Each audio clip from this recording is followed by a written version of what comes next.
Keyinki суроо, эгерде мүрзөнүн топурагы ичине куюлуп, үстү түшүп кетсе, кайра топурак менен толтуруш шартпы же тим эле койсок болобу? Албетте, ошондуктан айталы мына мүрзө момдайдан коюлду да, казанак деп коет, казанагы ана мына жерде лахат деп коет, көрү, оюп киргизилет. Ана топурак мунун ичине алынды да, мына тегиз көмүлгөндөн кийин бал төөнүн өркөчүндөй кылып сөөктүн үстүнө коюш керек өзү топуракты. Эмне үчүн?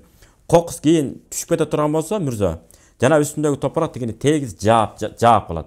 Бизде эмне кылат? Мына жака коюп коет дагы, бер жак казанак жагына. Майдын үстүнө койбостон. Биринчиден май тебеленме болуп калат. Экинчиден ал түшүп кете турганда мүрзө ачылып калып атат. Ошон үчүн казанактан чыккан топуракты казанакка, көрдүн ичинен чыккан топуракты ошо көрдүн үстүнө эле коюш керек.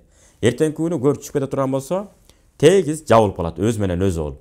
Ошондуктан эгерде антип ачылып калган болсо, албетте эки жагына топурагын тартып, көмүп койгон жакшы болот. Тегиздеп эки жагын.